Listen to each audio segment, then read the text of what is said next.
Hello everyone, আমি মৌসুমি। আমার চ্যানেলের নতুন একটি ভিডিওতে তোমাদের অনেক অনেক ওয়েলকাম। আজ আমি তোমাদের সাথে শেয়ার করব 1.5 থেকে 3 বছরের বাচ্চাদের সকাল অথবা ইভিনিং স্ন্যাক্সের একটা রেসিপি। তো এটা রেসিপি বলতে রান্নার কোনো ঝুটঝামেলা ছাড়াই কিন্তু এটা আমি তৈরি করব। তো এটা হলো তেমন কিছুই না, দুধ মুড়ি, কিন্তু এটা ভীষণ হেলদি আর ভীষণ টেস্টি হয়, যেটা আমার কিন্তু মেয়েরা খেতে খুব ভালোবাসে। তো তার জন্য আমি এখানে প্রথমে নিয়ে নেব মুড়ির গুঁড়ো। আর এই মুড়িটা কিন্তু বাজার চলতি কেনা মুড়ি না, যেগুলো সাদা আর কি হয়। এটা আমাদের বাড়ির পাশেই একটা জায়গাতে মুড়ি ভাজে, সেই মুড়ি কিন্তু আমি আমার মেয়েদেরকে খাওয়াই। তো আমি প্রথমে 4 চামচ মুড়ি গুঁড়ো নিয়ে নিয়েছি, আর এখন নিয়ে নিলাম 1 চামচ মাখানা পাউডার। 4 চামচ আমি মুড়ির জন্য আমি 1 চামচ কিন্তু মাখানা পাউডার আমি নিয়ে থাকি।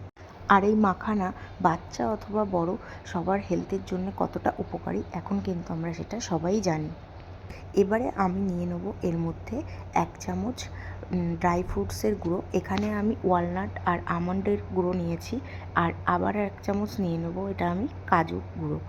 তো আমি কিন্তু আমার দুটো মেয়ের জন্য কোয়ান্টিটিতে খাবার বানাচ্ছি, তো সেই হিসাবে কিন্তু আমি নিচ্ছি। তোমরা যখন তোমাদের বেবিদের জন্য খাবার বানাবে, তো তোমাদের বেবিরা ঠিক কতটা খেতে পারবে সেই আন্দাজেই কিন্তু তোমরা কোয়ান্টিটিটা নিয়ে নেবে।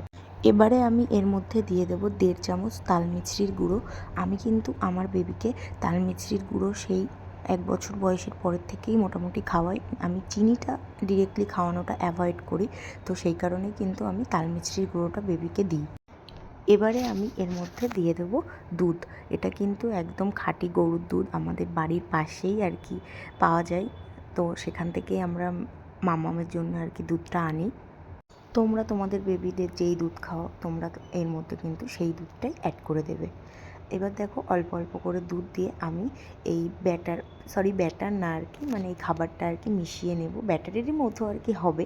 তো যাই হোক, এইভাবে কিন্তু আমি অল্প অল্প করে দুধ দিয়ে মিশিয়ে নেব। একবারে বেশি দুধ দেবো না, কারণ যদি পাতলা হয়ে যায় তাহলে কিন্তু তখন আবার আমার মাম্মামরা খেতে চাইবে না। আর তারপরে আবার তখন যদি মুড়ির গুঁড়ো অ্যাড করতে হয় তখন বেশি কোয়ান্টিটি হয়ে যাবে, সেটাও আবার আমার মাম্মামরা খেতে চাইবে না। তাই আমি এই অল্প অল্প করে কিন্তু দুধ দিয়ে মিশিয়ে নিই। আর সত্যিই বলছি, এই খাবারটা কিন্তু খেতে খুব টেস্ট হয়, দুধ মুড়ি। আমরাও ছোটোবেলায় খেতাম, কিন্তু আমরা হয়তো মুড়ি গুঁড়ো খেতাম না।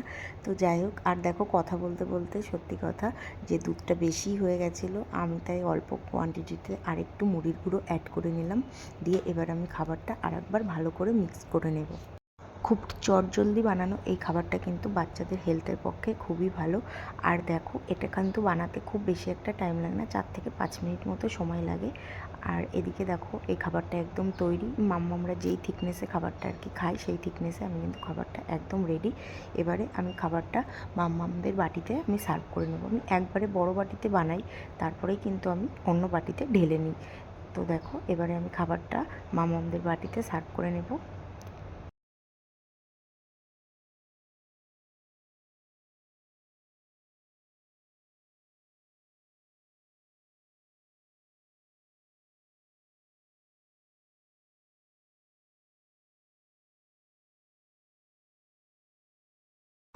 তো ব্যাস, খাবারটা মাম্মামদের বাটিতে সার্ভ করা কমপ্লিট। এবার আমি আর একটা চামচ নিয়ে নেবো মাম্মামদের খাওয়ানোর জন্য।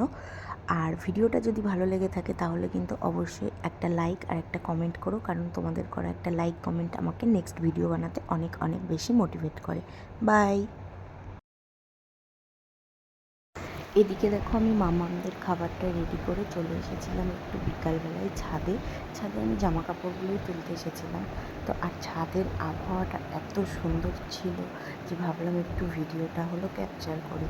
তো দেখো এত সুন্দর আর কি ছাদের আবহাওয়াটা রয়েছে।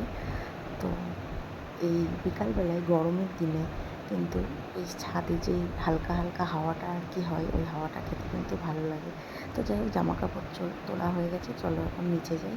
আর নিচে এসে আমি আমার জন্য বানিয়ে নিয়েছিলাম 1 কাপ চিনি ছাড়া দুধ চা।